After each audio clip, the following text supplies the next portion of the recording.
So, good morning, all of you, and wishes for the International Biodiversity Day 2021. I hope you all are familiar with this year's theme. What is the theme for this year for the Biodiversity Day? Anybody? It yes, anybody? It's we are part of the solution. Hashtag for nature. And we had also organized the click the photo contest on the same theme. So thank you all for your participation wholeheartedly in the contest. And you had captured the biodiversity pictures and sent them. We have received almost 140 such shots, and thank you once again for that. So before we begin, there are a few instructions for the participants from the side of principal. That is, you can avail the opportunity for interacting with your mentors to your full capacity. Kindly keep your microphones and the videos switched off unless and until you have been asked to. But at the end of the session, definitely you can ask your queries directly, switching on your camera also and your microphone also. And you can side by side also post your queries in the chat box. So welcome all the speakers today in the interactive session by the mentors from the different fields of biology. Every time when the students, they are taking up graduation with your basic science subjects, always there's a question what we can do after our BSc medical. So today you will be meeting your mentors who will be telling you they are all from the diverse fields. Since today is the Biodiversity Day, it would not have been a better option for us that we can organize this session that can help all of you to shape your future. It's a privilege to listen to your mentors. So on behalf of the Honorable President, Shri Upkar Krishan Sharma ji, Principal Sir Dr. Balraj Thapar, Dean Alumni, and from the Botany Department, I formally welcome you all. We have today a myriad of alumni amongst us. We have got Miss Bhavna. She is 2019 pass out and has done her MSc in Wildlife and Biology from Edinburgh Napier University, Scotland. Then we have Miss Vidyotma. I think she is also from 2019 batch only. She is pursuing her Masters in Nuclear Medicine from PGIMER, Chandigarh. Then we have Shruti.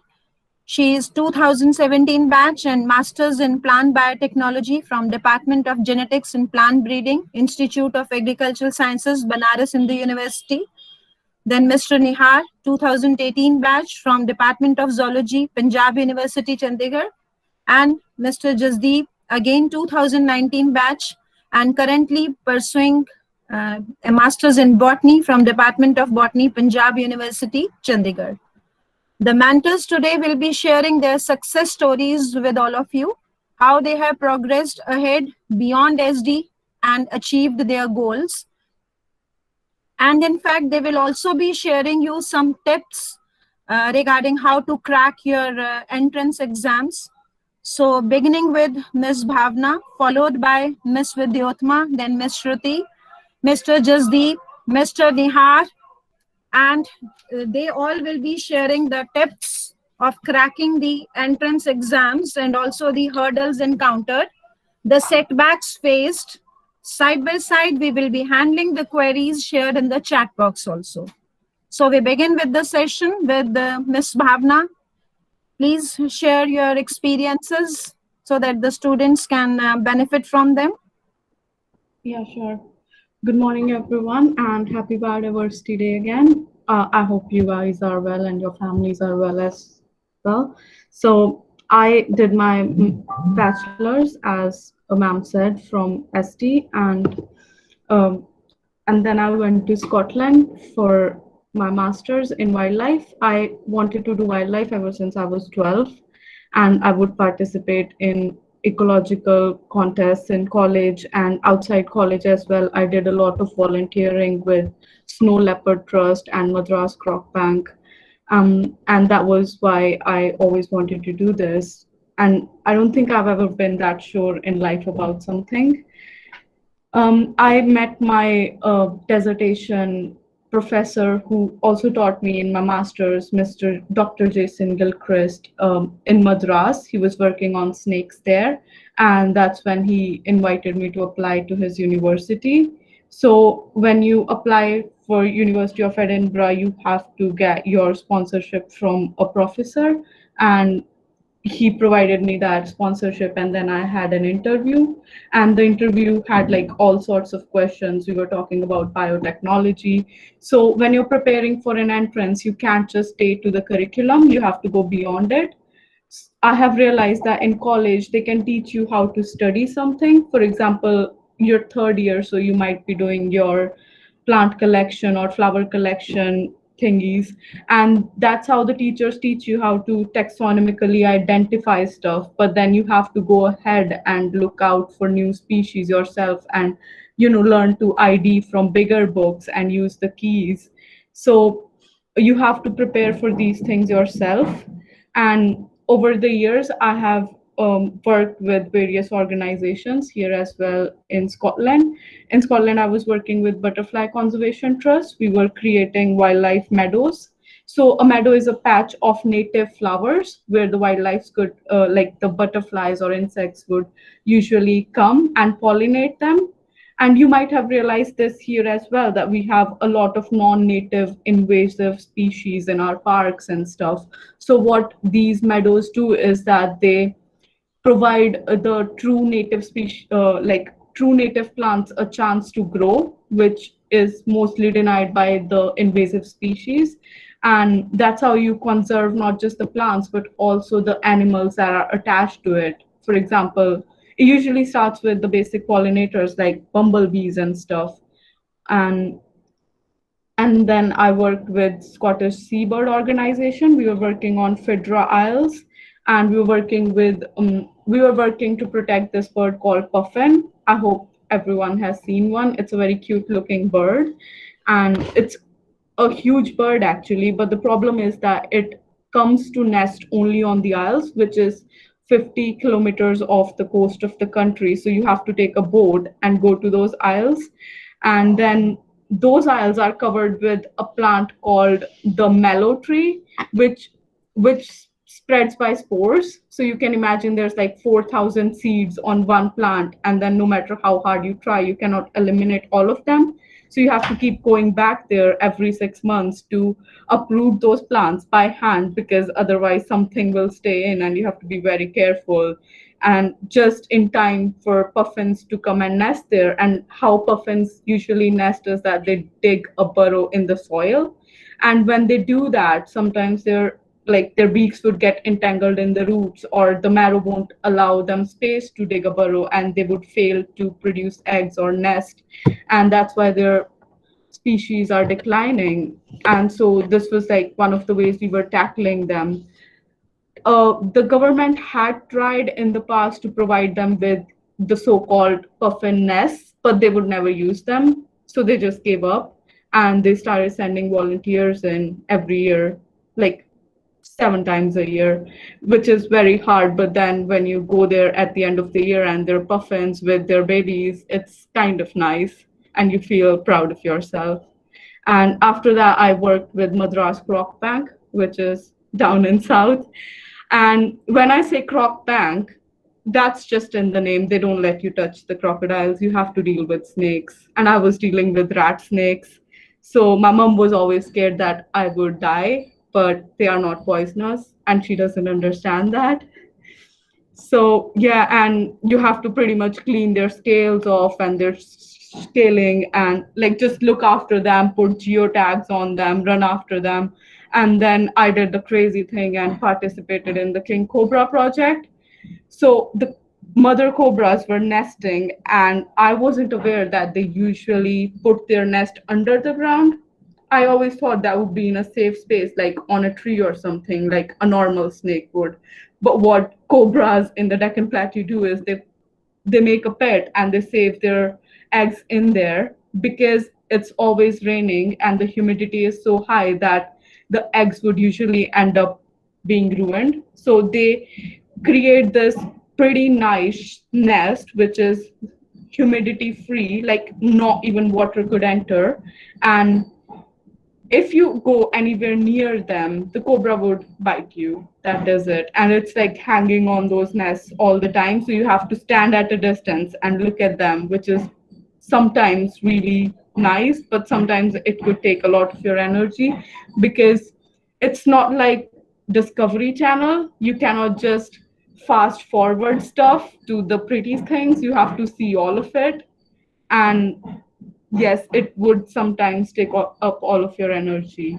And my advice to you would be to gain some practical skills or field skills, which I hope you guys have time for since you're not coming to college. Like on a Sunday or stuff, you can organize this with your friends, go out for bird watching, try to ID the plants you find there, or like take a picture of it and send it to your teachers. I'm pretty sure Dr. Nuprabha would be very happy with that.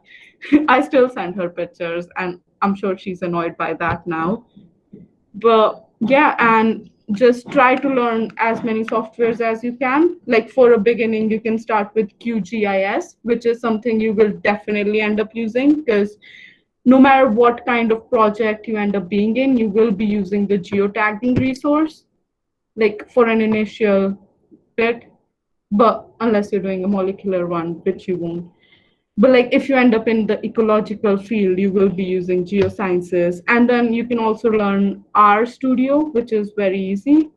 And there are like free online classes. If you have time, just go out and look for them. And then there's a lot of volunteering opportunities in our region, which you can participate in and get your certificates, which would look good on your CV or like, yes, that would make you just like a bit more hireable. So some of them are like, there's this big butterfly month in September, which is conducted by Butterflies of India. So what you have to do is just go around, look for butterflies, try to ID them, and then they provide you with a spreadsheet. You fill it up, and then you submit it by the end of September, and then you get a certificate for participation.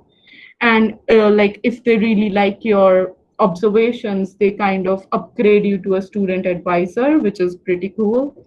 So yeah, I mean, if you're interested in ecology, there is a lot of scope, and but it could be a hard job. So if you have any questions, go ahead.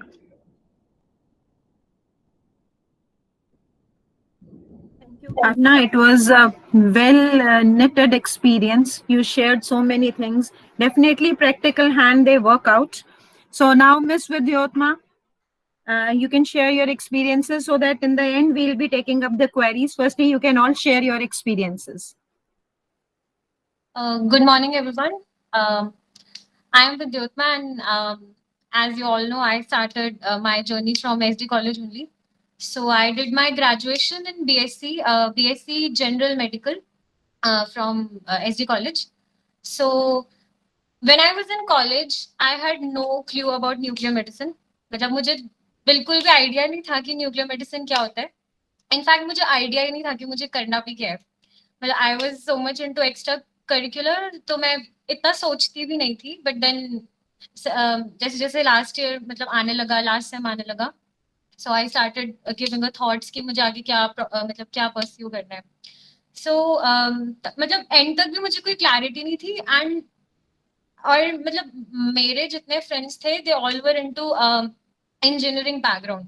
सो मैं ऐसे सोचती थी कि यार ये लोग तो मतलब इनका प्रोफेशनल कोर्सेज है, तो ये लोग तो प्लेस हो जाएंगे, मैं क्या करूंगी.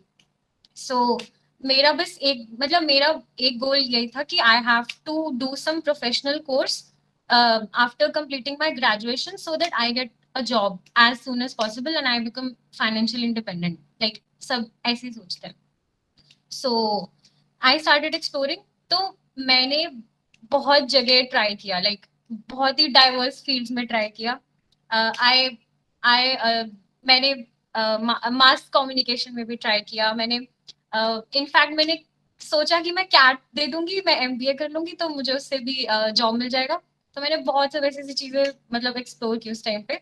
मैंने कैट दिया, एनमैट दिया, जैट दिया, टेस्टनेट दिया, और इनफैक्ट मास कॉम के लिए बहुत जगह अप्लाई किया, काफी चीजें और भी की.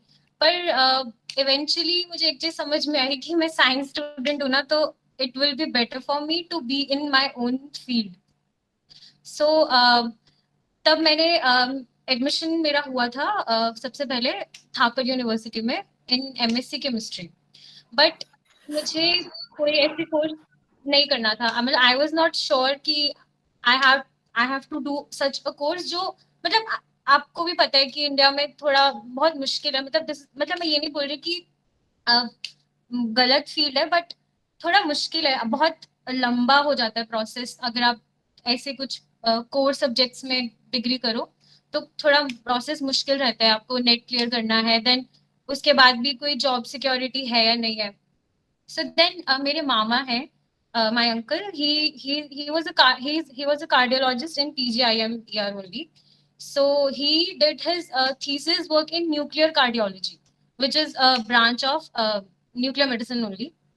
So he told me about this course. So ये जो nuclear medicine का course है, this is a collaborative course of Punjab University and PGIMER. एक MOU signed है। So इसमें क्या होता है, इसमें क्या है कि first year you study in university only. Your first like you get your theoretical knowledge, thoda bahut knowledge about radiation and stuff. Then the second year means your third and fourth sem you spend in PGI, like full fledged आप PGI में ही काम करते हो, आपका सब कुछ वहीं पे होता है, आपके एग्जाम्स इन साथ साथ में आपका क्लिनिकल ट्रेनिंग भी वहीं पे होता है। like you get hand-on experience with patients, you deal with patients actually, and we work with doctors. So मैं तो इसके लिए जो एंट्रेंस कंडक्ट होता है वो पंजाब यूनिवर्सिटी ही करती है। So अगर आप लोग मतलब अगर अभी आई थिंक अभी भी शायद होगा तो आप लोग अप्लाई कर सकते हो। एक ये कोर्स है और एक और भी कोर्स है अगर कोई नॉन मेडिकल बैकग्राउंड का है यहाँ पे, तो दूसरा कोर्स है मेडिकल फिजिक्स का। तो मेडिकल फिजिक्स का भी सेम कोलैबोरेटिव कोर्स है PGIMER के साथ ही। तो वहां पे आप डिपार्टमेंट ऑफ रेडियोलॉजी में काम करते हो, हम PGI में डिपार्टमेंट ऑफ न्यूक्लियर मेडिसिन में ही काम करते हैं। उनका जो काम होता है वो हमसे थोड़ा सा डिफरेंट है।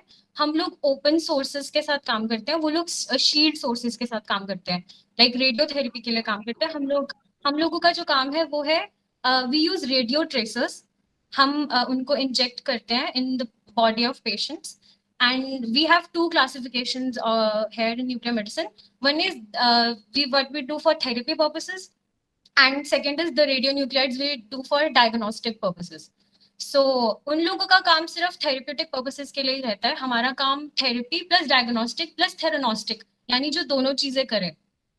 तो ये बहुत मतलब जब मैं इस फील्ड में गई थी तो मुझे बिल्कुल भी नॉलेज नहीं था। तो जैसे जैसे मैं गई, मैंने थोड़ा मतलब सीखा, बहुत टाइम लगा चीजें ग्रास्प करने में भी, क्योंकि इन न्यूक्लियर मेडिसिन मतलब अब बायोलॉजी भी है, ह्यूमन बायोलॉजी भी है, और साथ में फिजिक्स भी है। और फिजिक्स ऐसा सब्जेक्ट था जो मेरे को कभी पसंद नहीं था और मैं फिजिक्स से भागती थी। और यही एक रीजन था कि PMT भी क्रैक मेरा नहीं हुआ था, क्योंकि हाँ मतलब मोस्टली यहाँ पे जो बायोलॉजी बैकग्राउंड के होंगे वो लोग PMT के लिए करते हैं अप्लाई। तो फिजिक्स मेरा बहुत ही वीकेस्ट पार्ट था, बट अभी मैं फिजिक्स पढ़ रही हूँ क्योंकि पढ़ना पड़ता है। मतलब इतना कोई वास्ट पार्ट नहीं है, बट हाँ उसका पार्ट है न्यूक्लियर मेडिसिन में। और जो कॉलेज में मेरा मतलब जो मैंने सब्जेक्ट्स कॉलेज में पढ़े हैं और जो मैं सब्जेक्ट्स अब पढ़ रही हूँ उसमें बहुत ही वास्ट डिफरेंस है, like totally opposite.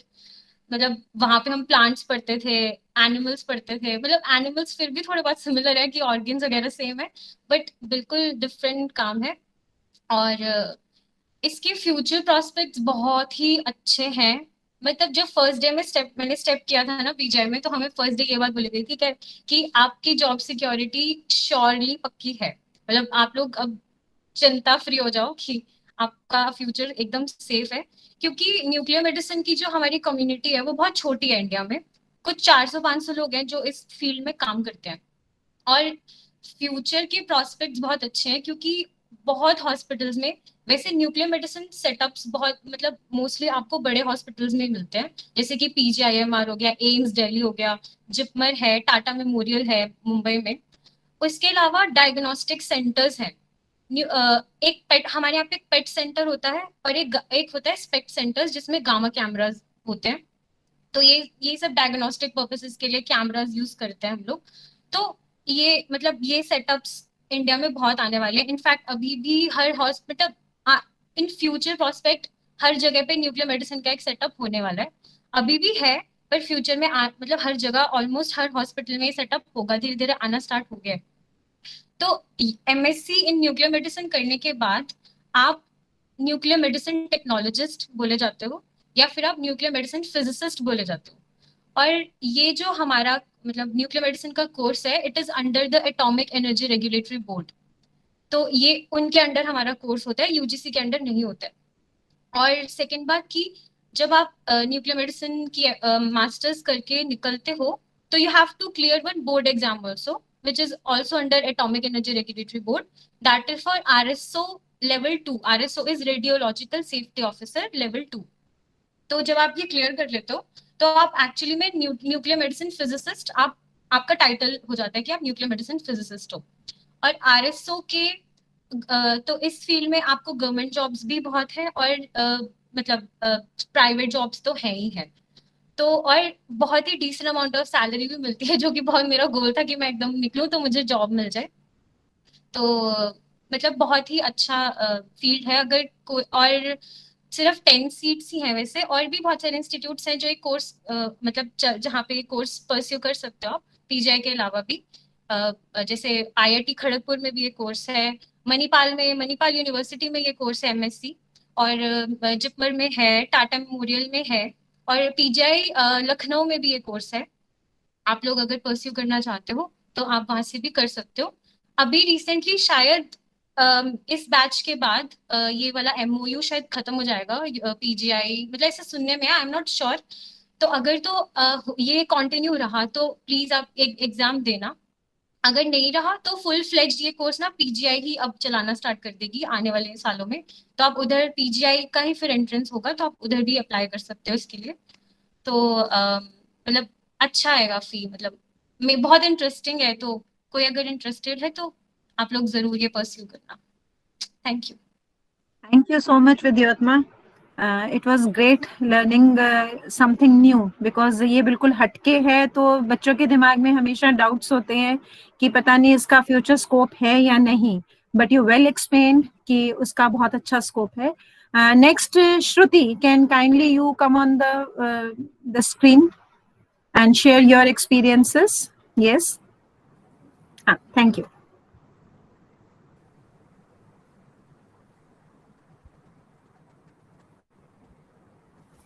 Hello, all juniors. I'm Shruti, 2017 best pass out. श्रुति, थोड़ा वॉइस, थोड़ा सा माइक को आप अपने बिल्कुल पास कर लीजिए प्लीज। हाँ हाँ, थैंक यू। 2017 pass out. मैं जब आई थी एसडी कॉलेज में, मुझे इवन 12 के बाद बीएससी किस सब्जेक्ट में करना है, कैसे करना है, कुछ भी नहीं नॉलेज था। सो स्टार्टिंग में मैंने पीयू के लिए अप्लाई किया। आफ्टर दैट मैं वहाँ पे नहीं एडमिशन मिला, कुछ सा था, सब्जेक्ट जो चाहिए थे वो नहीं मिला। तो फिर मैं एसडी कॉलेज ज्वाइन किया। वहाँ से फर्स्ट ईयर में मेरे साथ एक ऐसा बहुत बड़ी प्रॉब्लम हुई, मेरा एक पेपर मिस हो गया due to some confusions. And मैं थोड़ी इंट्रोवर्ट थी, फ्रेंड्स से कांटेक्ट नहीं करना इतना, मतलब ये सारी मेरी प्रॉब्लम्स थी। तो मेरा उस चक्कर में ऐसा पता नहीं चला, सारे स्टूडेंट्स से बात नहीं हुआ, वो पेपर मिस हुआ। तो थ्रू आउट मेरा बैचलर्स का जो था टाइम पीरियड बहुत ऐसा काइंड ऑफ डिप्रेसिंग था। तो स्कोर इतना अच्छा नहीं कर पाई, स्टिल टीचर्स का मुझे प्रॉपर सपोर्ट मिला। एंड एज जसवीन मैम मेरी फेवरेट टीचर हुआ करती थी, जेनेटिक्स सब्जेक्ट। वहाँ पे अच्छे से मैंने किया, मास्टर्स पास आउट हुई, बट बैचलर्स पास आउट किया वहाँ से अच्छे से BSc. Then end of the year, third year में जब सबके रिजल्ट्स आए, ऑन टाइम मेरा रिजल्ट ऐसा फर्स्ट ईयर वाला क्लियर कर लिया, बट वो रिजल्ट पास नहीं दिखा रहा था एंड में। उसकी वजह से मैं सेम ईयर मास्टर्स नहीं मिल सका। पीयू में मैंने अप्लाई किया, ऑल्दो मैंने एंट्रेंस में गुड स्कोर किया, बट जो उसका सब टोटल बनाते हैं वो मेरिट के लिए, तो वहाँ पे मेरा पास नहीं था, इसलिए मैं उस साल एडमिशन नहीं ले सकी। तो आफ्टर बीएससी मैंने बीएड परस्यू कर लिया था 2 ईयर का, बिकॉज ड्रॉप आउट ईयर था, तो मैंने बीएड में एडमिशन ले लिया। आफ्टर दैट मेरे पास 2 ईयर का टाइम था, जिसमें मैं टोटली डिसाइड कर सकती थी मेरे को मास्टर्स, जो कि पहले बीएससी के टाइम पे मुझे बिल्कुल नहीं नॉलेज था। कि कहाँ से करना है, कैसे करना है।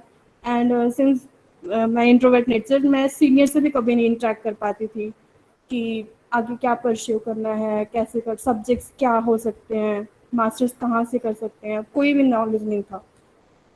देन 2 ईयर का जो टाइम था उस पीरियड में मैं कोचिंग इंस्टीट्यूट पे ज्वाइन की मास्टर्स के लिए। एंड आई वर्कड हार्ड, अच्छे से प्रिपेयर किया। And then I applied for AIIMS, JNU, DU, then Punjab University also, and Banaras Hindu university.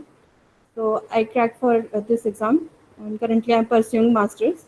It's my final year and 4th semester. I'm doing my thesis work, but COVID situation की वजह से अभी ऐसा work from home ही हो गया है. Starting में कुछ टाइम मिला, 3-4 मंथ्स मैंने कुछ प्रैक्टिकल वर्क किया, वहाँ पे काफ़ी कुछ सीखा. मेरा वर्क जो है वो ribosome inactivating protein in viruses, against viruses actually, कैसे वर्क करता है, प्लांट्स रिलेटेड है. एंड दिस, और अभी मैं वो कर नहीं पा रहे, तो लैब्स है नहीं है चल रही, ऑफलाइन क्लासेस वगैरह चल रही हैं, तो उसको यूनिवर्सिटी ने ऐसा कर दिया है कि आप थीसिस वर्क को एज रिव्यू फॉर्म में सबमिट कर सकते हो. तो करंटली रिव्यू लिख रही हूँ मैं RIP पे, एंड मास्टर्स कर रही हूँ. एंड इसके अलावा मैं हर्डल्स, मेरे लिए बैचलर्स में जो बिग हर्डल था मेरा वो फेल होना, बट उसके साथ मैंने कोप अप किया. देन B.Ed किया, उसके बाद मास्टर्स ज्वाइन की. एंड देन करंटली मैं आप लोगों को जैसा बताना चाहूँगी कि बैचलर्स के टाइम में फर्स्ट ईयर से लेकर 3rd ईयर तक आपके पास टाइम होता है. जो कोर्स वर्क है उसको जितने अच्छे से कर सकते हो, टीचर्स जो भी पढ़ा रहे हैं, प्रैक्टिकल वर्क, थ्योरी वर्क, जो भी आपको गाइड मिल रहा है प्रॉपरली करो.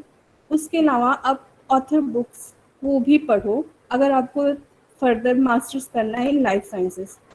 इधर life sciences is like not only botany, zoology, chemistry, but it's applied fields also, biochemistry, biophysics and biotech, etc. तो जो आपको करना है, गोल सेट करिए, कहाँ पे एडमिशन लेना है, उसके अकॉर्डिंग आप यूनिवर्सिटी पेपर्स चेक करिए, एंट्रेंस एग्जाम्स होते हैं उसके पेपर्स, एंड अच्छे से प्रिपेयर करिए. It's not a big job to get admission over there, तो कर सकते हैं. मास्टर्स करिए. मास्टर्स के बाद अगर आपको इमीडिएट चाहिए कि हाँ हमें मास्टर्स के बाद तुरंत हमें जॉब चाहिए, तो बेटर आप अप्लाइड फील्ड्स में जाएं जहाँ से आपको इमीडिएट जॉब्स मिल जाती हैं, इधर लैब में और सब medical based companies, like medicine based companies basically, और अदर फील्ड्स जो है मतलब. And some students also pursue masters course, MBA in like hospital management, health care management, तो वो कोर्सेज भी आप परस्यू कर सकते हैं. It's a good option. Then अगर आपको रिसर्च कैरियर बनाना है, तो obviously as ma'am told me, then during my time it was ZD ma'am and Radha ma'am, Priyanka ma'am, Anuprabha ma'am also. They always told me if you want to pursue your career in PhD for research work, then masters university से ही करना, किसी college में मत करना, क्योंकि lab को तुम्हें कुछ एक्सपीरियंस नहीं होगा, वहाँ पे जाके तुम्हें कुछ भी एक्सपोजर नहीं होगा, कुछ भी नहीं कर पाओगे रिसर्च में.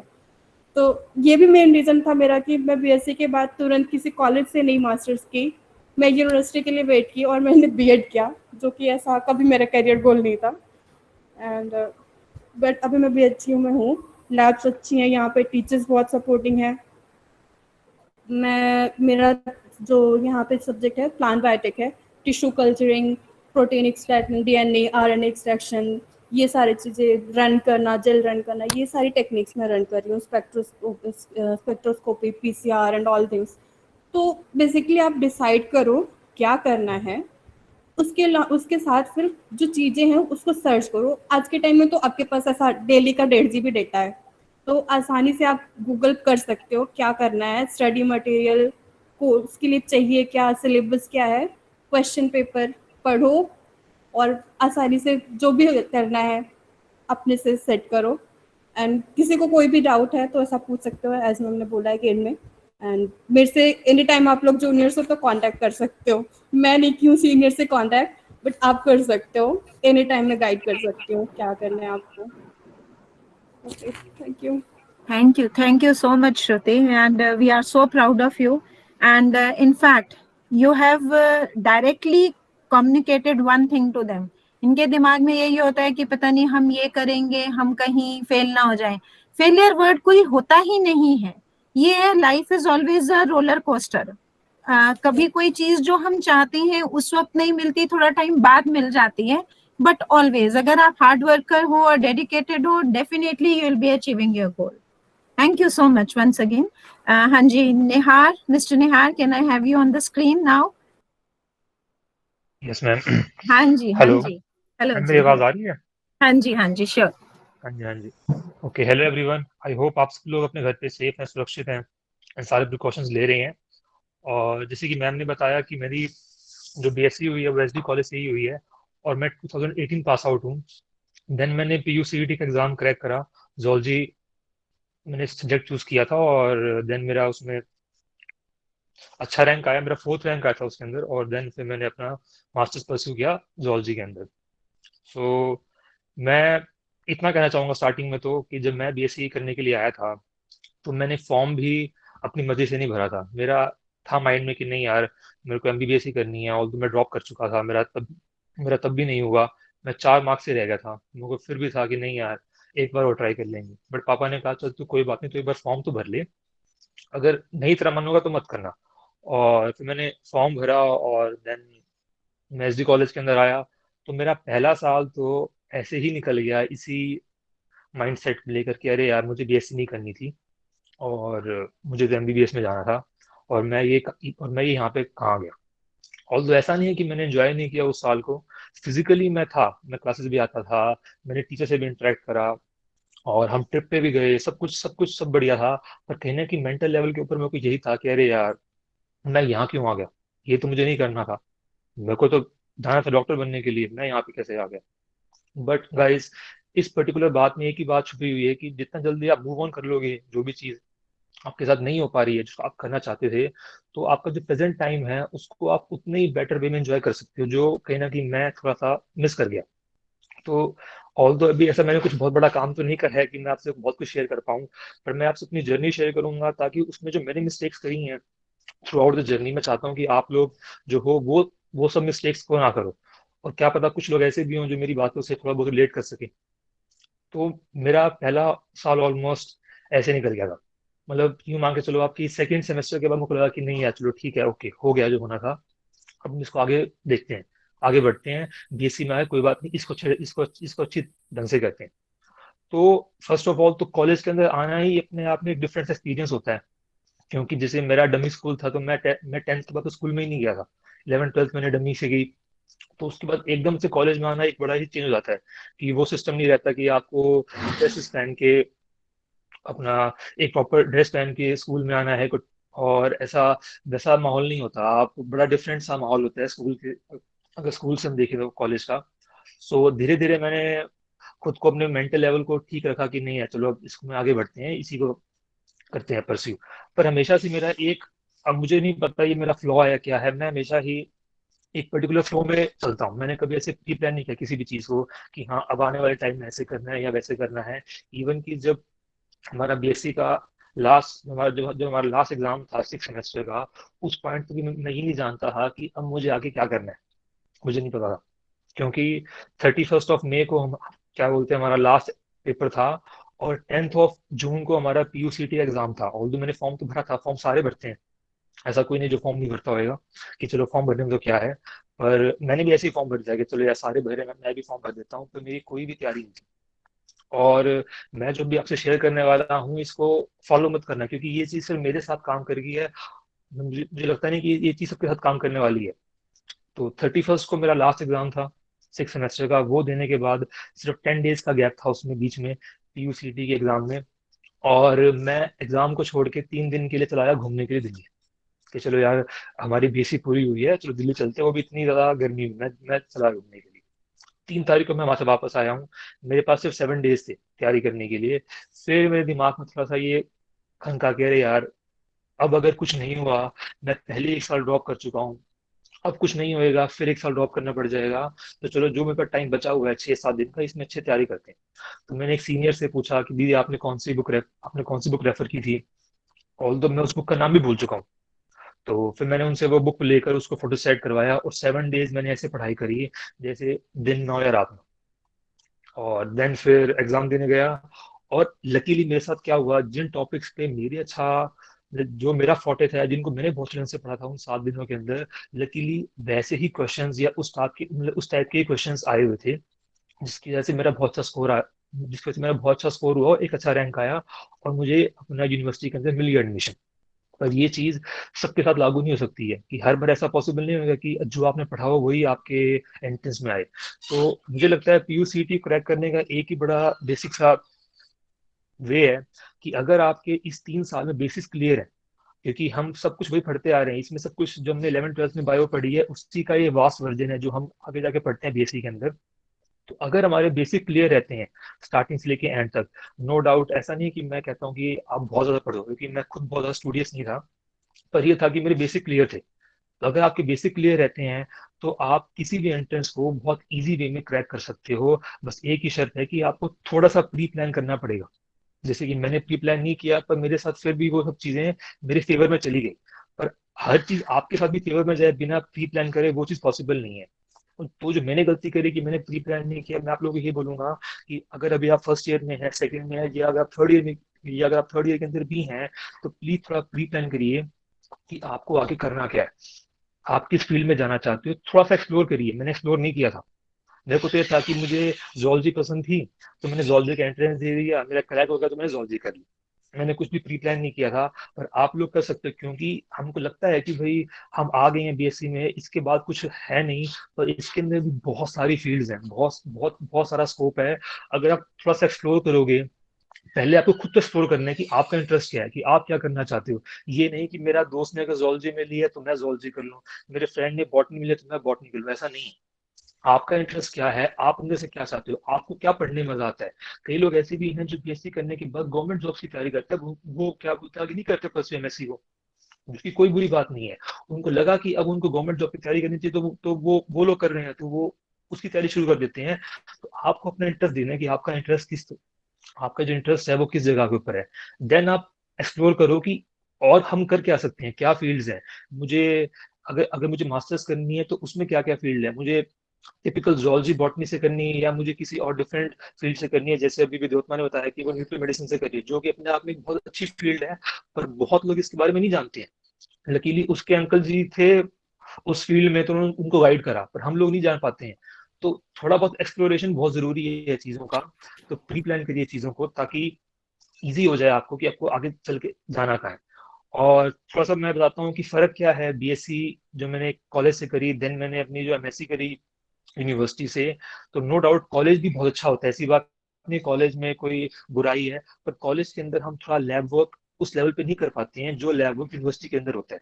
अभी यही बात मैम ने भी थोड़े टाइम पहले बोली थी, और ये चीज मैंने खुद ऑब्जर्व करी, क्योंकि जब मैं गया अपना मास्टर स्टार्ट करने के लिए, और जब वहाँ के बच्चे जो वहाँ पे पहले से बीएससी कर रहे थे, जिनके लिए मतलब वो इंटीग्रेटेड कोर्स था, तो वो सब बच्चे जो थे, वो उन लोगों ने इतने सारे प्रैक्टिकल्स करे हुए थे जो हमने बेसिक लेवल पे नहीं करे थे। हमने किए थे, ऐसी बात नहीं किए थे, पर जो हमारा लेवल था सारे एक्सपेरिमेंट्स करने का, सारा लैब वर्क का, और जो उनका लेवल था वो बहुत डिफरेंट था। तो हमको बड़ा मुश्किल हुआ स्टार्टिंग में कोप अप करने में। पर फिर उसके बाद जब नेक्स्ट ईयर आया, सेकेंड ईयर आया, तो मैंने फिर लैब में बहुत ज्यादा काम करा। मेरा टॉपिक था डीएनए बार कोडिंग के ऊपर। एक श्रिम्प होता है, वो उस श्रिम्प के ऊपर मैंने उसकी डीएनए बार कोडिंग की थी, और मेरा पेपर भी होता publish, but due to Covid मैं प्रॉपर ढंग से काम नहीं कर पाया। मार्च के अंदर मुझे अपना काम बंद करना पड़ा। इससे फिर मेरा जो डीएनए सीक्वेंस था वो इतना ज्यादा बढ़िया नहीं था कि हम उसको हम ऐसे पेपर के अंदर पब्लिश कर सकें। तो चलो वो तो एक अलग बात है, कोई दिक्कत नहीं है। और राइट, और अभी मैं नेट की कर रहा हूँ तैयारी। अभी भी मैंने वो सेम गलती करी है, अभी भी मैंने मैंने अपने प्री प्लान नहीं करा कि मुझे क्या करना है। पहले मेरे को था कि नेट की तैयारी नहीं करनी है, पीएचडी नहीं करनी है, क्योंकि मैंने देखा था कितना ज्यादा काम होता है, पीएचडी करते लोगों को देख रहा था। तो मैं कहीं ना कहीं थोड़ा डीमोटिवेट सा हो रहा था कि यार इतना ज्यादा काम होता है, मैं कैसे कर पाऊंगा, मैं नहीं करूंगा। बट अभी पिछले 3 4 5 महीने मुझे लगा कि नहीं यार, नेट के बिना एमएससी करने का कोई बेनिफिट नहीं है। अनटिल अनलेस आप पीएचडी करो नहीं करो वो आपके आपके ऊपर है। तो मुझे ऐसा लगता है, मेरा पॉइंट ऑफ व्यू ये है कि आपको नेट जरूर क्लियर करना चाहिए, आपको नेट का एंट्रेंस जरूर देना चाहिए। आपकी एमएससी की वैल्यू तो बनती है अगर आप नेट का एंट्रेंस देकर उसको क्वालिफाई करते हो, नहीं आपकी एमएससी की वैल्यू बहुत कम हो जाती है। और जैसे मैम ने कहा कि यूनिवर्सिटी से करनी चाहिए अगर आपको पीएचडी करनी है तो अगर आपको पीएचडी करनी है तो अपनी मास्टर्स आपको यूनिवर्सिटी से करनी चाहिए, वो बिल्कुल सही है। क्योंकि जो आपको लैब वर्क, जो आपको एक्सपीरियंस यूनिवर्सिटी के अंदर मिलेगा, वो आपको कॉलेज के अंदर मिलना नहीं है इतना पॉसिबल। क्योंकि जो मेरे खुद के फ्रेंड्स थे जो भी मास्टर्स कर रहे थे, तो मतलब पता नहीं मुझे बात बोलनी चाहिए कि नहीं बोलनी चाहिए, बट मैं कह देता हूँ, कोई बात नहीं। तो वो इस टाइम के ऊपर भी लैब के अंदर वो लिख रहे होते थे, वो थ्योरी वाला काम कर रहे होते थे। तो मैं पूछता, मैं तुम क्या कर रहे हो? कहते यार हमको तो यही सिखाते हैं, हमको थ्योरी करवाते हैं। गवर्नमेंट कॉलेज के अंदर थे वो। मैं सोचता यार यहाँ हम तो सुबह से लेकर शाम तक काम कर रहे हैं, चाहे मन से कर रहे हैं चाहे मन से नहीं कर रहे हैं, पर वो काम हमको फ्यूचर में बहुत ज्यादा काम देने वाला है। क्योंकि जब हम इंटरव्यू देने जाएंगे, अगर अगर किसी ने पूछा इंटरव्यूअर ने डीएनए बार कोडिंग क्या होती है, या डीएनए को कैसे एक्सट्रैक्ट करते हैं, पीसीआर क्या होता है, आपने कुछ काम भी किया लैब के अंदर, और अगर वहां पे मैं से नम बैठ जाए कि हमने कुछ किया ही नहीं है, हमें कुछ पता ही नहीं है, तो फिर बड़ा, तो फिर वो बोलेगा यार अगर आपको कुछ काम ही नहीं आता तो फिर मैं कैसे आपको अपने अंडर लूँ, मैं कैसे आपको मैं गाइड करूँ। तो उसका एक और अल्टरनेट ये भी है कि अगर आप कर रहे हैं कॉलेज के अंदर एमएससी, तो आप ये देखिए कि आपको इंटर्नशिप प्रोग्राम लगा लीजिए, जो जून जुलाई के अंदर होता है, वो बहुत इंपॉर्टेंट है, ताकि आपको थोड़ा एक्सपीरियंस मिले। एक्सपीरियंस आपके लिए बेनिफिट होएगा, और एक्सपीरियंस जब आप जाओगे अपना, क्या बोलते हैं, पीएचडी को परस्यू करने के लिए, आपको तब भी वहाँ पे बहुत ज्यादा काम आएगा। तो और लास्ट में मैं यही कहना चाहूंगा कि कॉलेज लाइफ है ना, वो बहुत बढ़िया होती है, और हम उस टाइम पे इसको इतने अच्छे ढंग से एंजॉय नहीं कर पाए यार। ऐसा नहीं कि एंजॉय नहीं किया, पर अब लगता है कि यार हम और इसको ज्यादा बेटर ढंग से एंजॉय कर सकते हैं। तो ये टाइम बहुत बढ़िया है, इसको एंजॉय करिए। और जो लोग अभी बैठे हुए हैं 1-1.5 साल से तुम सब घर पे ही हैं, तो बड़ा कोसते होंगे कि अरे यार ये क्या हो गया। क्योंकि मेरी खुद की फेयरवेल नहीं हो पाई थी, क्योंकि लास्ट ईयर मेरी मास्टर्स कंप्लीट हुई, उस टाइम पे ये पेंडेमिक आ गया। हमको लगता है यार हमारी तो फेयरवेल ही नहीं हो पाई, क्योंकि बेसिक के अंदर भी हमारी फेयरवेल कोई इतने अच्छे लेवल पे नहीं होती थी। मतलब कोई ऐसे बहुत बड़े लेवल पे हमारी फेयरवेल नहीं हुई थी। और फिर मास्टर्स में आए तब भी हमारी फेयरवेल नहीं हुई। तो ठीक है, वो जो भी है, कुछ चीजें अपने हाथ में नहीं है, पर इस पर्टिकुलर पॉइंट पे, इस टाइम में हम क्या अपने हाथ में रख सकते हैं कि हमारे पास इतना ज्यादा टाइम मिला हुआ है कि हम चीजों को एक्सप्लोर कर सकते हैं। क्योंकि अब हम सारे टाइम घर में रहते हैं। नो डाउट आप लोग अपना तैयारी कर रहे होगे, या जैसे भी आप थ्रू ऑनलाइन मीटिंग्स अपनी क्लासेस वगैरह ज्वाइन कर रहे होगे, बट एक्सप्लोर करिए, देखिए और क्या फील्ड्स हैं, क्या करना चाहते हैं। मैं नहीं बोलूंगा कि मैंने जोलॉजी करी है तो आप भी जोलॉजी ऑप्ट करिए, या किसी ने न्यूक्लियर मेडिसिन करी है, या किसी ने जो भी करा है, आप भी वो ऑप्ट करिए। आपको जो ठीक लगता है आपके लिए, वो देखिए, देन उसको चेक करिए अपने गाइड के साथ। वो चाहे आपके पेरेंट्स हों, वो चाहे आपके टीचर हों, आप किसी से पूछिए कि यार जो मैं सोच रहा हूँ क्या वो चीज़ ठीक है। क्योंकि अभी हमको नहीं पता ठीक गलत के बारे में, पर जो लोग इस फेज से निकल चुके हैं, जैसे मैम वगैरह हैं, वो आपको इस चीज़ के अंदर बेटर गाइड कर पाएंगे कि हाँ ये आपके लिए सही है या सही नहीं है। तो और तो बस गाइस, आप सब लोग एंजॉय करिए। बाकी कोई भी क्वेश्चन वगैरह हो तो मुझसे आप पूछ सकते हैं। अगर किसी को मुझसे वैसे बात करनी हो तो आप प्लीज मेरा नंबर लेना मैडम से। कोई भी क्वेरी हो कभी भी पूछ सकता, कोई मुझे कोई दिक्कत नहीं है, मैं जरूर आंसर करूंगा। Thank you guys, thank you very much. Thank you very much Nihar. Thank you very ma'am. I must say, आपने जिस तरह से अपनी जर्नी को एक्सप्लेन किया, कमेंडेबल कमेंडेबल। थैंक यू क्योंकि मैम। बहुत सारी हमारा पर्पस यही है आप लोगों को आमने सामने लाने का, कि जो चीज आप लोग अपने एक्सपीरियंसेस शेयर कर सकोगे, डेफिनेटली हम वो चीज नहीं शेयर कर पाएंगे, definitely.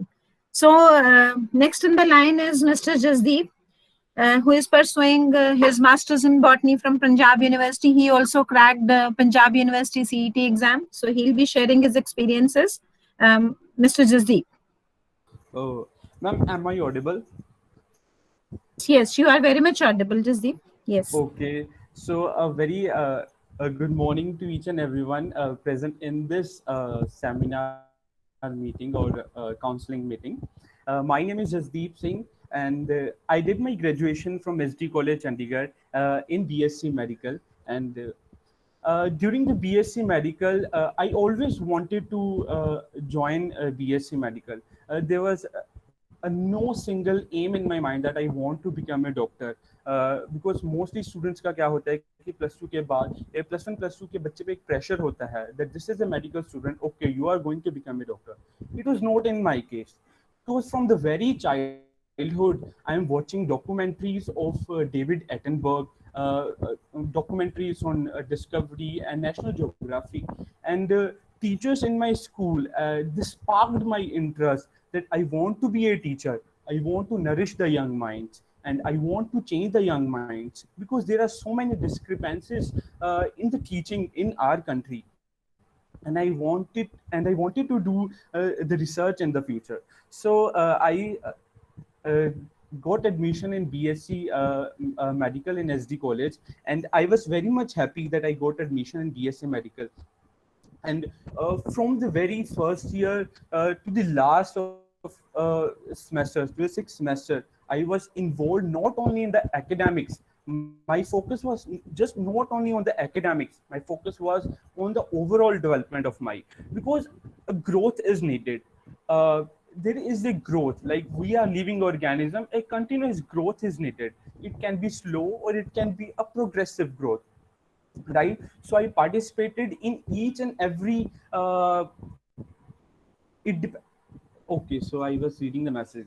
So I participated in each and every extracurricular activity of the college and in inter colleges department, be it quizzes related to biology or biodiversity, be it debate competition, be it declamation competition, be it poster, be it slogan writing, and anything, because I loved my whatever I was doing.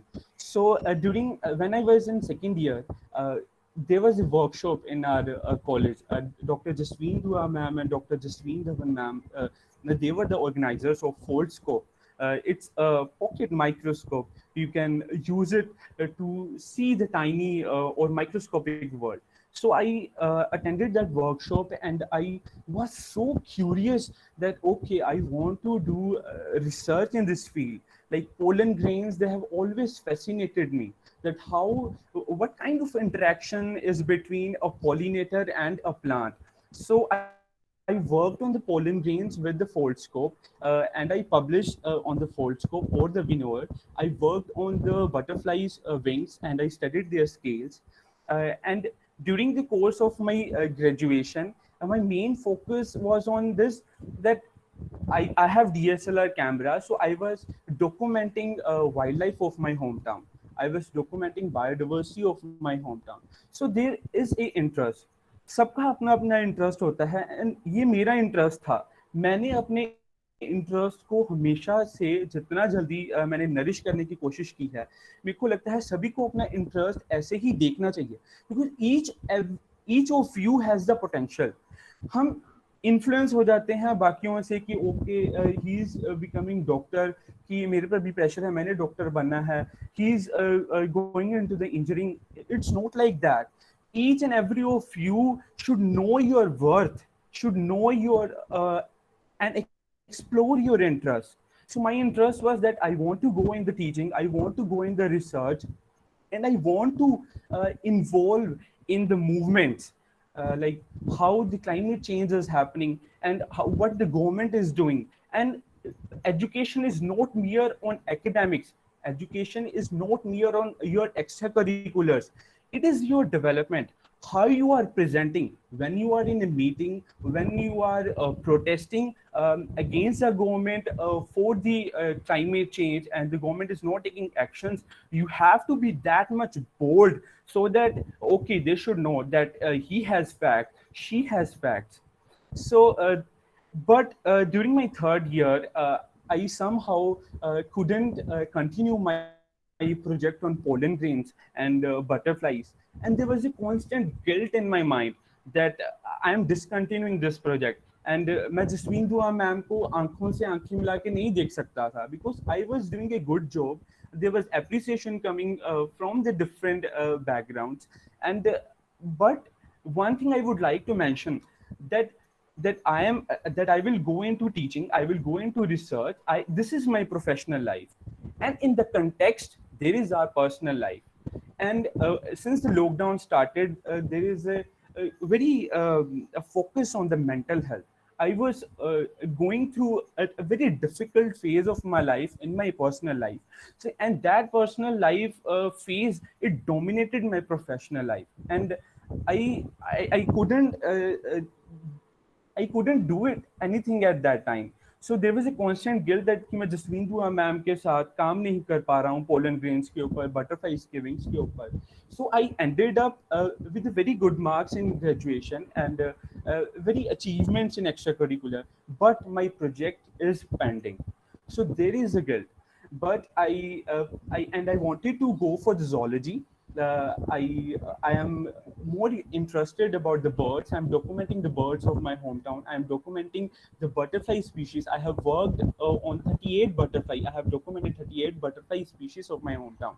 So I wanted to go for zoology, and I gave PUCET zoology as well as botany. I prepared for a zoology test.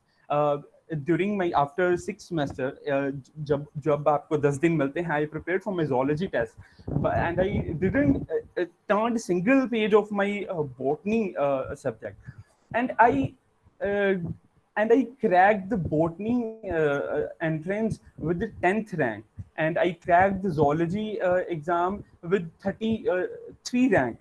So and there are few seats in the zoology department. There are only 14 seats. So I got admission in botany. I was satisfied that okay, if so, what if I am not able to make it to the zoology department? I will study plants. I will explore their world, because in the MSc Botany honors at the Punjab University honors, you are surrounded by an ocean of knowledge. You are surrounded by an ocean of knowledge, and there are few professors who are doing commendable work, and the advanced subjects you are going to learn about that, the advanced plant physiology, the advanced plant ecology. So if you are passionate about, then you must go for this MSc honors botany course. And if you are passionate about zoology or other field, then you must go for it. Passion is needed.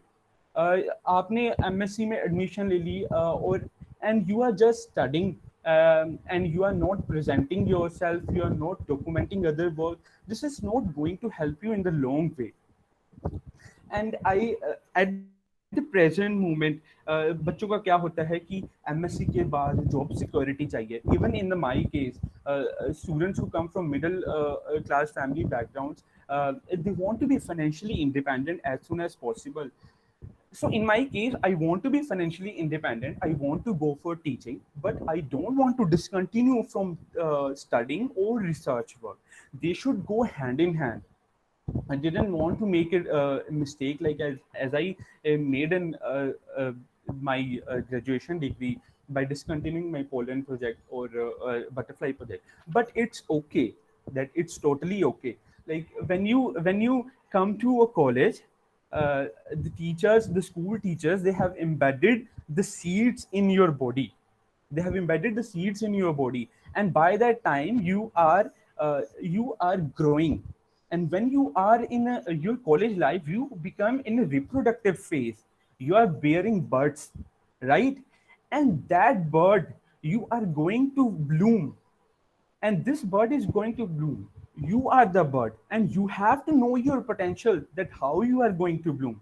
Not all the flower or the plant species, they are going to diversify in one single island. They are going to diversify in different islands. That is what the importance of diversity. Like some is like Bhavna, she's my fellow classmate. She's settled in Edinburgh. I am in India. So in future, it may be possible that I'm collaborating with her. We are studying the plant and animal interactions. So this potential, I have explored my potential. I know that this is my passion. Bhavna knows that this is her passion. So once we know our potential, it will be very easy. It doesn't matter that your path is long. You must have seen the Valley of Flowers. How beautiful is this? The flowers and flowers and flowers. You are bud, you are going to bloom, and when you are blooming, you are producing nectar, you are producing pollen grains, and the pollinators, which are the employers, which are the guides, they will know your potential. They will see that how attractive you are. You have so much nectar, you have so much hard work, and they will help you in displacing to the other field. They will help you in more growth. So this is very important. Like now I'm documenting, I'm collecting the butterfly wings. I haven't I can say that I am in a quiescent stage. I am in a dormant stage, but my metabolism has not stopped. I am living. I will germinate. I will bloom when favorable conditions will arrive. So everyone has the potential, and this field सभी को, especially अगर यहाँ पर लड़के बैठे हुए हैं, dear boys, don't get influenced by the society that this field, this botany, this zoology is for the girls. मैं आपको बताना चाहूंगा कि जितने भी बड़े साइंटिस्ट रहे हैं, Watson and Crick, Melvin, Calvin, Ramachandran, they all are males. So it is, don't let the society influence you, क्योंकि अगर आपको सोसाइटी इन्फ्लुएंस करेगी आपकी एजुकेशन का कोई फायदा नहीं है. Got it? And one major essence of our education is when now I will go for I am preparing for CSIR net. I will teach students. That is my passion. I will teach you what mistakes I have made. I will tell them that please don't go in this path. Go in this path. And you know, universe will play a very important role. The universe is going to shower all the climatic conditions on you, favorable climatic conditions on you. And one thing I would like to mention is the essence of our education, wherever you go, is the sustainable, is to opt a sustainable lifestyle. That, for example, I want to be financially independent so that I can opt a sustainable lifestyle. I can raise my voice against the illegal propagandas happening in my country. Because my growth, firstly, I want my growth, and with my growth, I am helping you to grow. This is how, and you must know that how plants communicate in an ecosystem. The mother plant, like we have mentors, Dr. Jasween Dua, Dr. Anubhava, and and so many teachers. They are going to help you in the nourishment. So this is very important. And nothing is difficult if you have passion. So start preparing and know your worth. और आप बहुत आगे तक जाओगे. I must say this thing. And this is actually true. So thank you very much. Thank you, Jasdeep. Thank you very much. Now all the mentors can please switch on their cameras because we are on the query section. And मेरे पास कल भी कुछ queries आई थी बच्चों की. So I would definitely directly put the queries to you all. So kindly all the mentors can switch on their cameras. And thank you all of you for sharing your real-time experiences and real-time life stories with your juniors. सबसे important तो ये है कि बच्चों के दिमाग में ये होता है वही चीज कि बीएससी मेडिकल के बाद हमारे पास क्या क्या कैरियर ऑप्शंस हैं. तो आज हमारे पास सब अलग अलग कैरियर से हैं. एंड जो एसेंस निकल के आया, डू नॉट फॉलो कि मेरे फ्रेंड ने ये किया है, मेरे सीनियर ने ये किया है. जो आप जिसमें बेस्ट हो, I think you should progress in that particular direction only. तो कुछ बच्चे ये पूछना चाह रहे हैं कि जब हम आगे बढ़ते हैं तो हमारे लिए कौन कौन से ऑप्शंस बेटर हैं पोस्ट ग्रेजुएशन के लिए. दूसरा ये कि whether we should go for college और यूनिवर्सिटी, और अगर हम कॉलेज या यूनिवर्सिटी चूज करते हैं तो उसमें हमें प्राइवेट के लिए जाना चाहिए या गवर्नमेंट के लिए जाना चाहिए. ये सबसे ज्यादा क्वेरी आई है मेरे पास. तो kindly if you people can enlighten them directly. Yes,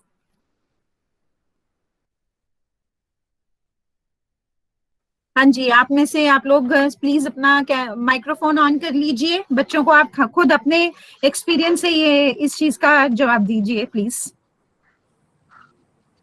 yes, what do you think? Ma'am मेरा ये है कि अगर आपको लैब एक्सपीरियंस चाहिए प्रॉपरली, जो कि आपको रिसर्च वर्क के लिए करेगा हेल्प, तो यूनिवर्सिटी बेस्ट है.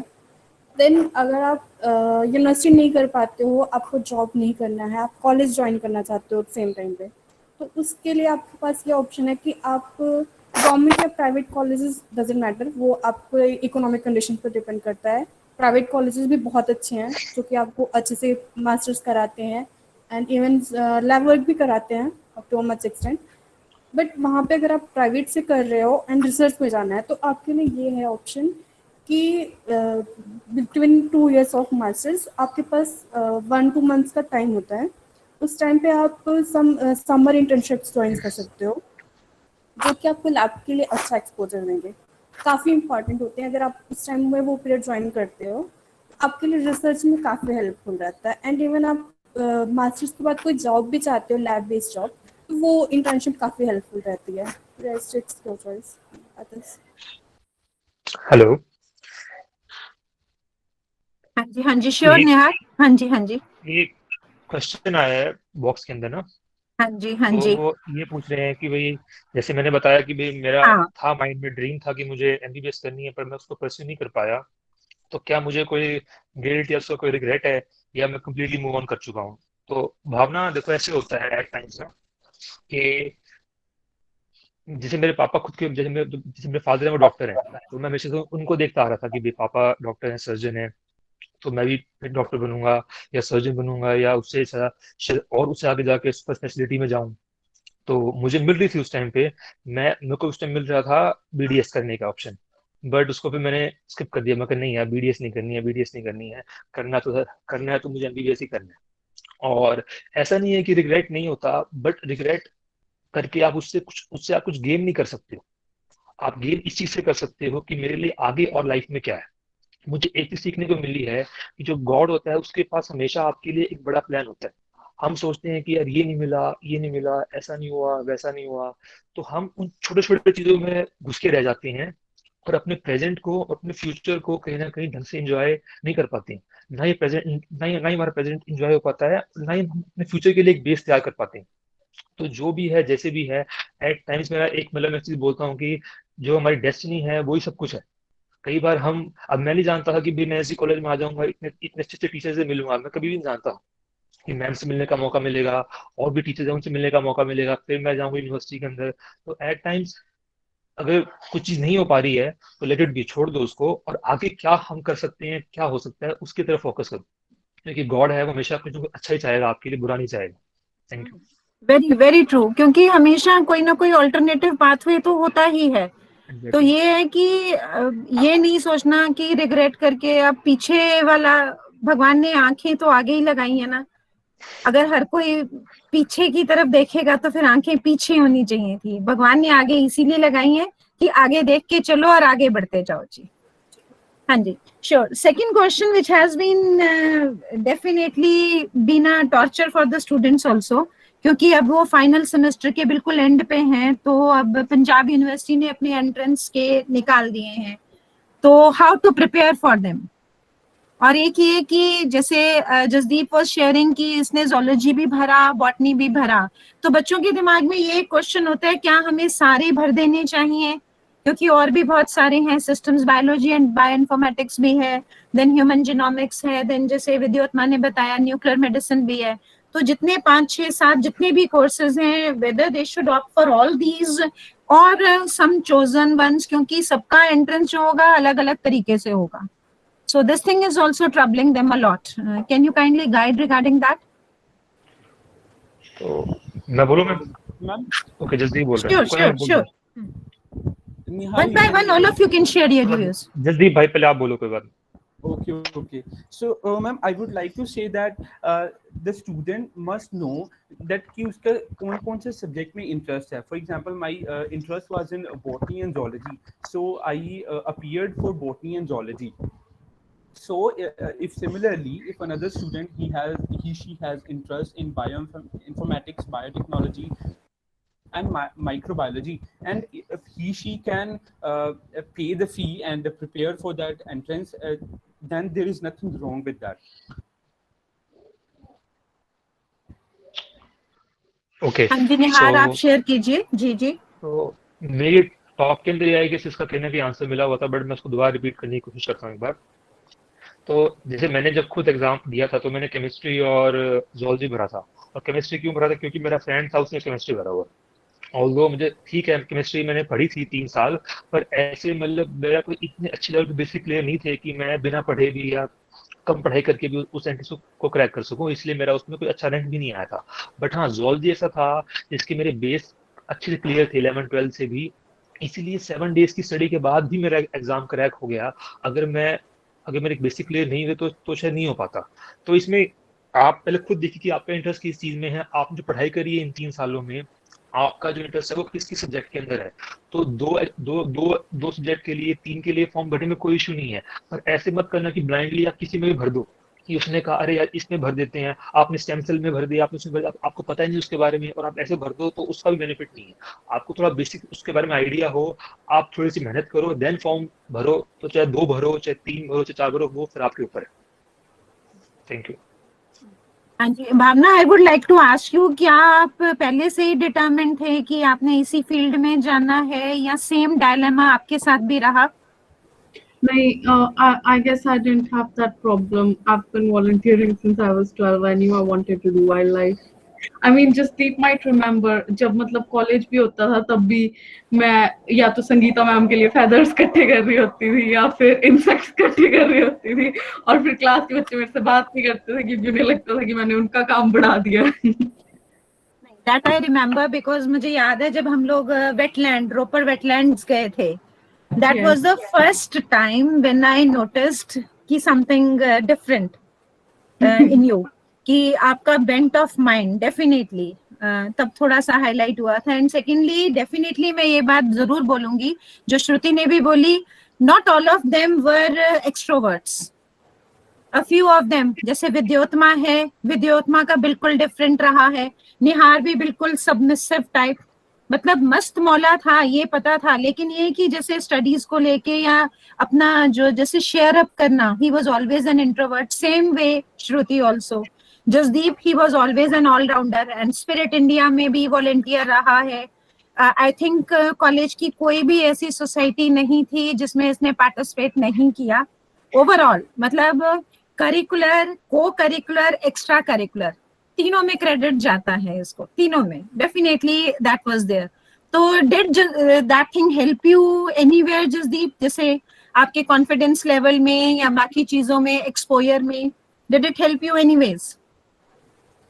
Definitely, ma'am. It has helped me in a lot of ways. For example, in MSc, you have presentations. So it depends upon you that how you prepare your presentation and how you are influencing your audience through your PPT or through your communication skills. And these extracurricular activities, they shape you as an individual. Because आप बहुत कुछ सीखने को मिलता है आपको. For example, I personally love theatre.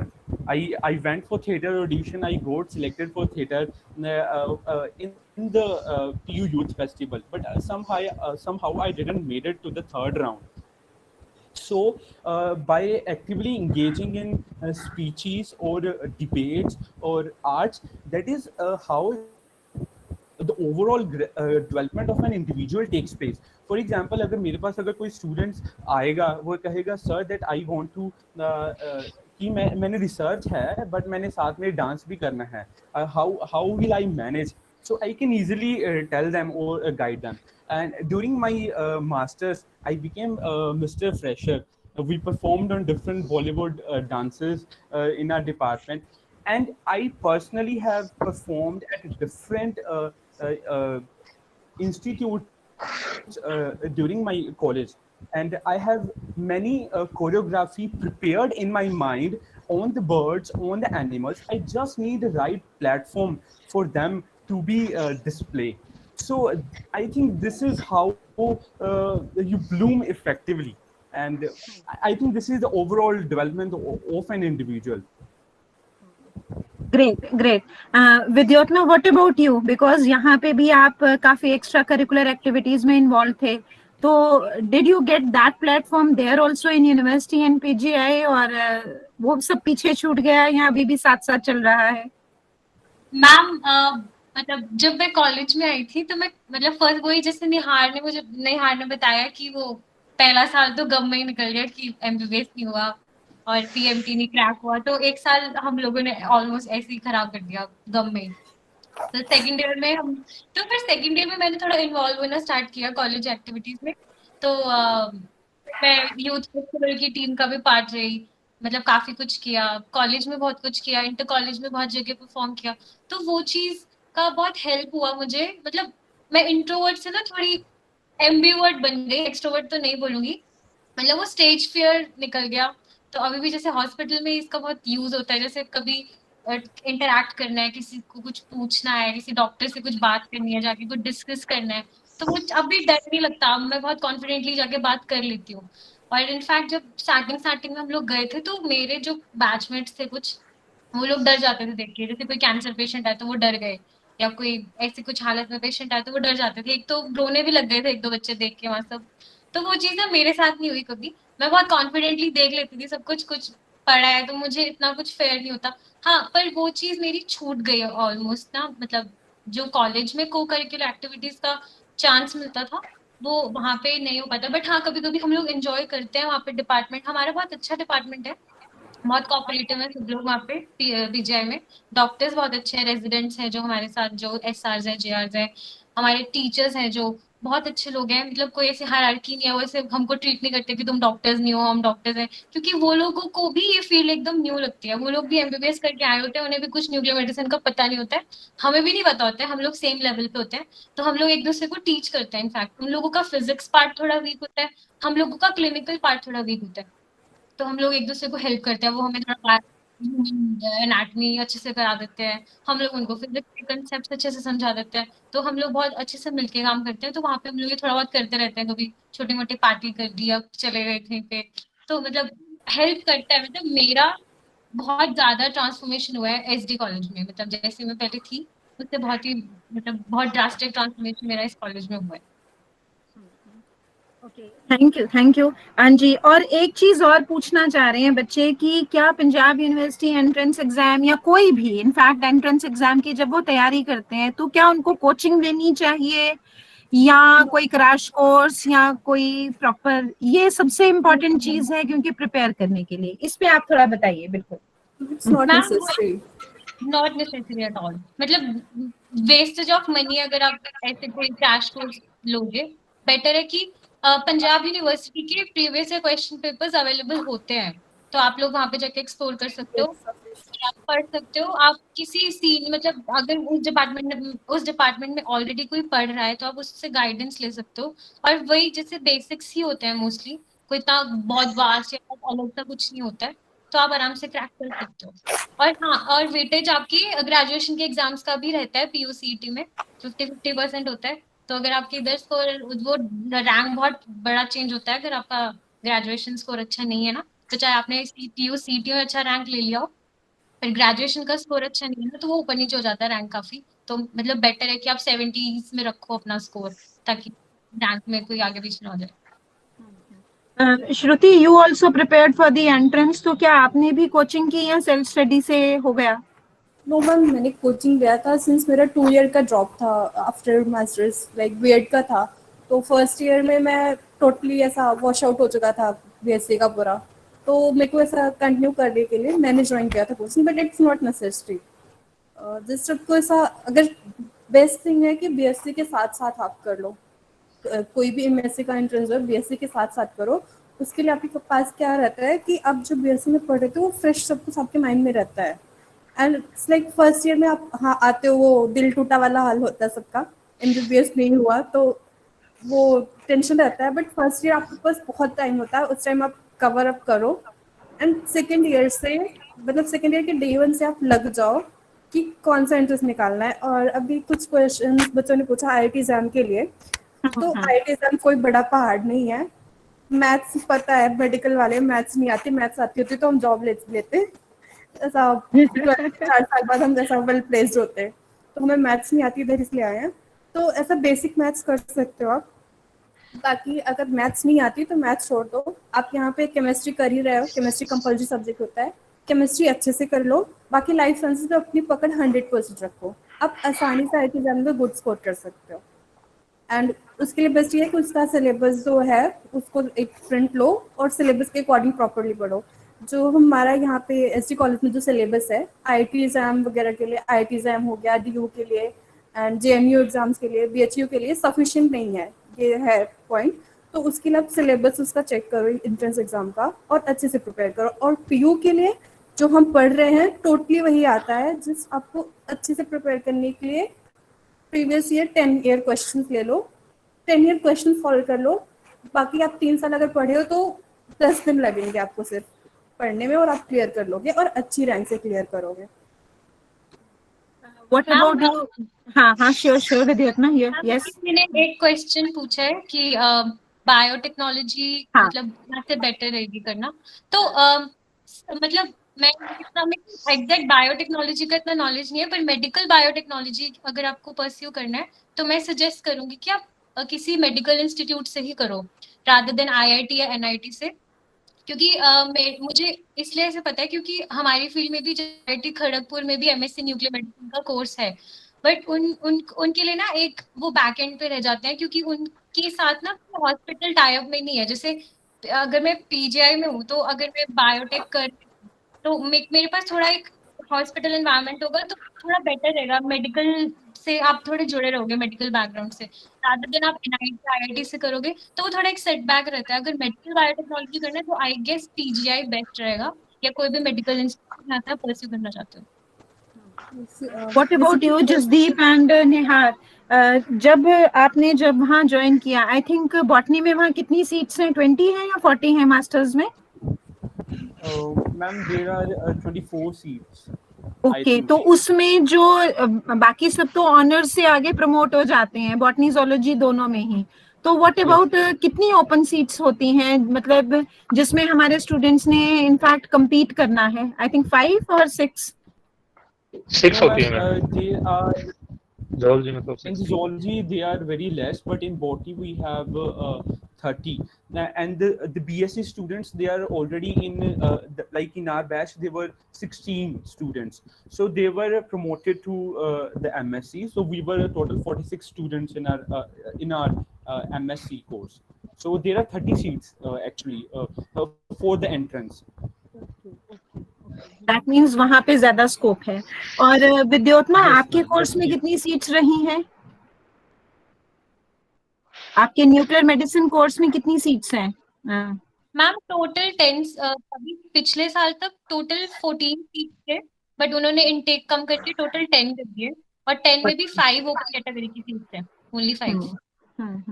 And श्रुति, आपके वहाँ कितनी सीट्स हैं मास्टर्स में? मैम मास्टर्स में ड्यूरिंग जिस टाइम मेरा हुआ था सिलेक्शन, उस टाइम 30 सीट्स थी, बट करंटली 40 अराउंड है सीट्स। एंड BHU के मोस्टली कोर्सेज में यहाँ पे एंट्रेंस बेसिस पे ही टोटली होता है, यहाँ पे प्रमोट करने का नहीं है, तो आप यहाँ पे कॉम्पीट कर सकते हो, अगर अच्छे से करोगे तो ईजिली कर सकते हो। और BHU के लिए शॉर्ट ट्रिक है एंट्रेंस क्लियर करने का, उनका प्रीवियस ईयर, कुछ भी मत पढ़ो, प्रीवियस ईयर करके जाओ, 80 to 85% आप स्कोर कर लोगे।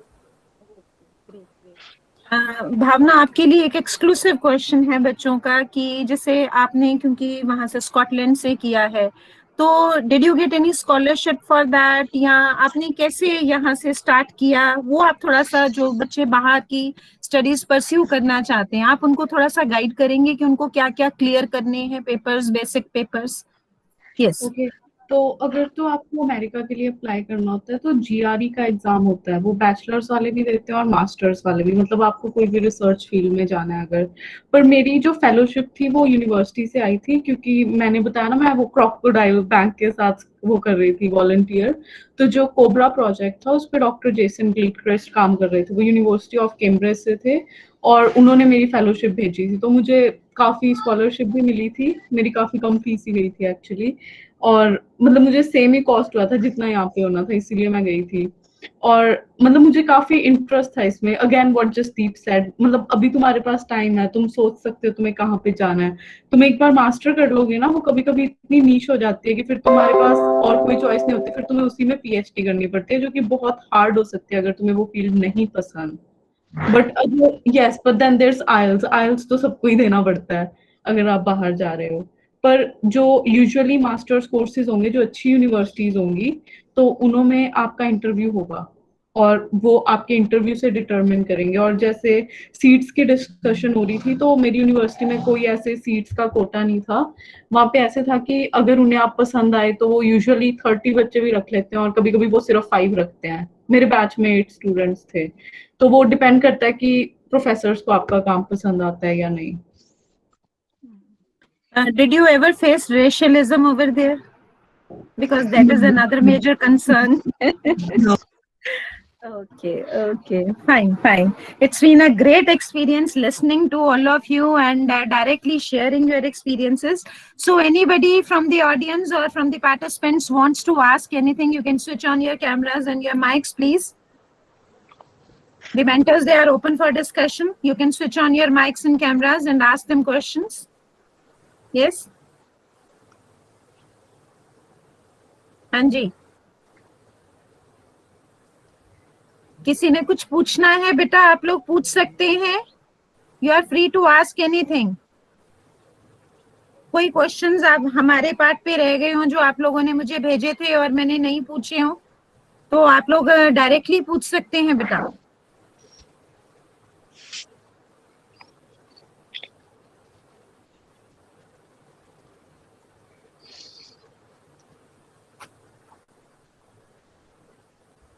If there's no question, then I think we'll be shortly closing the session after proposing the vote of thanks. So no question. Chat box में भी check कर लेते हैं अगर कोई question है.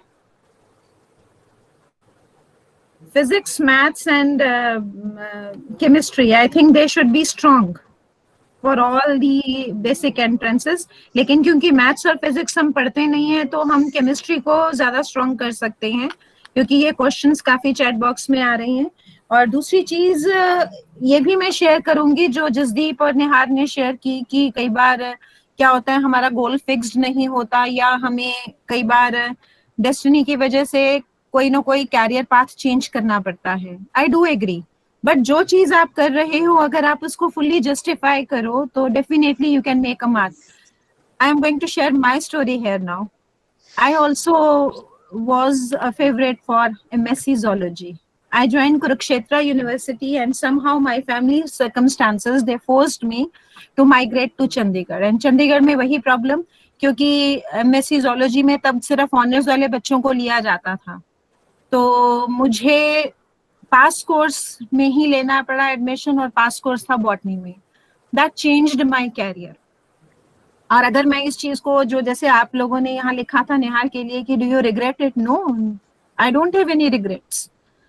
अगर आप जो आपके हाथ में आ रहा है उसको जस्टिफाई करते हो, आप उसमें इंटरेस्ट जनरेट कर पाते हो, तो रिग्रेट नहीं होगा, आप उसी में ही पाथ बना लोगे. हाँ, लेकिन जर्नी हमेशा थोड़ी सी लॉन्ग रहती है, क्योंकि अगर आप उसको डेडिकेटेडली फॉलो करोगे, अगर आप ये सोचो रातों रात आप कैरियर बना लोगे, वो तो आई थिंक फिर कोई सीधे रास्ते से तो नहीं बना सकता. तो ये तो एक जर्नी है जो एक लॉन्ग पाथ है. तो if you stick to it, definitely आज नहीं तो 2 साल बाद, 2 नहीं तो 3 साल बाद, you will be known as a recognized person. So definitely. So I propose a vote of thanks on behalf of the college, on behalf of the principal sir and management, to the mentors who have been our distinguished alumni, and they shared their experiences and also took out a valuable time out of their busy schedule. Some of them were having their mid-semester exams, but still they made the time free for you people so that they could interact and guide you. So now you all are aware that how many different fields are there which you can choose. But the key things which have come out from this particular webinar, जिसको हम कह सकते हैं कि इस webinar के outcomes, कि आपको किस तरह से प्रिपेयर करना है एंट्रेंस एग्जाम्स के लिए, क्या आप अगर रिस्क लें तो whether it is worth it. Definitely अगर आप कैरियर पाथ चेंज कर रहे हैं और उसमें फ्रूटफुल रहते हैं तो risk is worthwhile. Then options आपको खुद ही एक्सप्लोर करने हैं, कोई हाथ पकड़ के आपको मास्टर्स की सीट पे तो नहीं बैठाएगा. आपको डेफिनेटली वो चीज ग्रेजुएशन से ही आपको परस्यू करनी है. और सबसे बड़ी बात, पैशन जरूरी है हर चीज के लिए, और इंटरेस्ट जरूरी है. मतलब फ्रेंड्स तो सब पीछे छूट जाएंगे, सिर्फ आपका इंटरेस्ट और पैशन वही आई थिंक आपके साथ जाएगा और आपके कैरियर को शेप अप करेगा. और उसके लिए जरूरी नहीं है, जैसे सबने बताया, कि कोचिंग लेने की ज्यादा जरूरत नहीं है कि आप फालतू में पैसे लगाते रहें. जो आप पढ़ रहे हैं, अगर उसको आप, जो आपको रूटीन में पढ़ाया जा रहा है उसको अच्छे से पढ़ रहे हैं, लेकिन साथ में जब भी आपको टाइम मिले आप प्रैक्टिकल सेशंस, प्रैक्टिकल हैंड्स या इस तरह के वेबिनार्स, मोटिवेशनल वेबिनार्स अगर आप सुनते हैं, आपकी ज्यादा तो नहीं, अगर 10 क्वेरीज हैं तो अगर 10 में से एक का जवाब भी मिल जाता है तो क्वेरीज का नंबर आपके लिए काउंट कम हो जाएगा, और वो शायद वो एक क्वेरी आपके लिए एक मार्गदर्शक बन सकती है. So once again, on behalf of my students, I thank you all of you You have been a great support, and we all are proud of you. Even our principal sir, our department, every teacher who has taught you is feeling proud today that you have made a mark and outshined. So thank you. We close the session. Thank With you, that, ma'am. Thank you very much for for all having of us. you. Thank you. Thank you for sparing your time. जी, जी. Thank you. Hanji, Anuprabha ma'am, you would like to bless them and share something with them? Yes, sure. You are welcome. Good afternoon. Hello, Jasdeep, Neha, Vidyut. नमस्कार ma'am. नमस्कार, and Bhavna also. Hello ma'am. कैसे हो आप सब बेटा? बहुत अच्छे। आप कैसे हो मैम? बढ़िया बेटा, बहुत अच्छे। और जसदीप की तो मैम शुरुआत से इसकी तो हैबिट है, इसकी फोटोग्राफ्स, इसकी पेंटिंग, स्लोगन राइटिंग। जसदीप को तो हमेशा मुझे ना सेंड करता था फोटोग्राफ्स आइडेंटिफिकेशन के लिए, भावना आइडेंटिफिकेशन के लिए। मैम ये फोटो कौन सी है? मुझे कभी कभी लगता था मैंने आपको अनॉय कर दिया क्योंकि मैं आपको